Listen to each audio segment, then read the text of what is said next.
Né à Bunguma, dans la province de Langounié, vers les années 1945, Louis Gaston Maïla a été un acteur clé de la vie politique et économique du Gabon pendant plusieurs décennies. Il entre très rapidement dans la haute administration en occupant tour à tour des postes de responsabilité avant d'être nommé directeur de l'École nationale d'administration en 1974.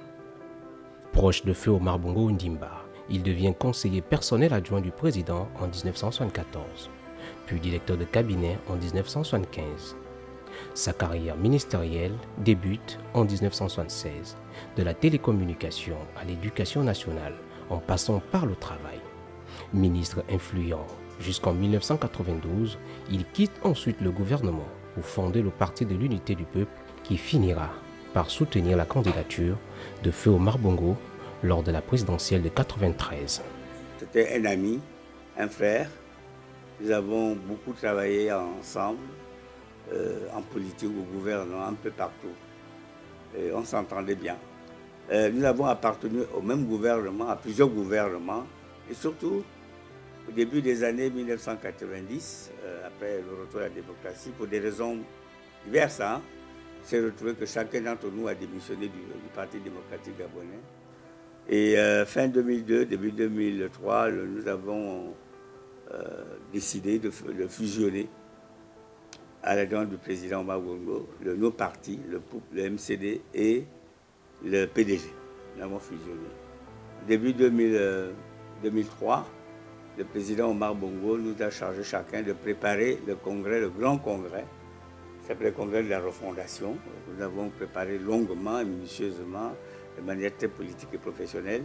Lui s'occupait des statuts, du règlement intérieur, et moi de la politique générale et de la charte de valeurs. En 2007, se sentant marginalisé, il quitte à nouveau le Parti démocratique gabonais pour fonder l'Union pour une nouvelle république, UPNR, devenant une voix indépendante sur la scène politique. Homme de conviction et fin stratège, il restera dans la mémoire collective comme un acteur incontournable de la vie politique gabonaise, ayant navigué entre le pouvoir et l'opposition avec une rare habileté. Avec sa disparition, le Gabon perd là une personnalité au franc-parler légendaire, un homme de conviction qui, jusqu'au bout, n'a cessé de défendre ses idées et de marquer l'histoire politique nationale. Que son engagement et son parcours inspirent les générations à venir. Louis Gaston Maïla, c'était un grand bosseur, un grand travailleur. Il était très actif, je dirais même hyper actif, très actif. Et je ne peux exprimer que de la tristesse, une tristesse réelle et profonde, au moment où Dieu le rappelle à lui.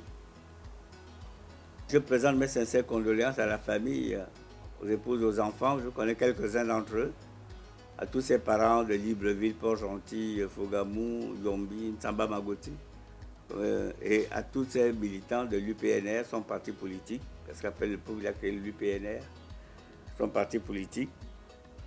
Je présente de sincères condoléances. Je souhaite d'être courageux. Ce sont des épreuves de la vie, des épreuves dures, mais ce sont des épreuves de la vie.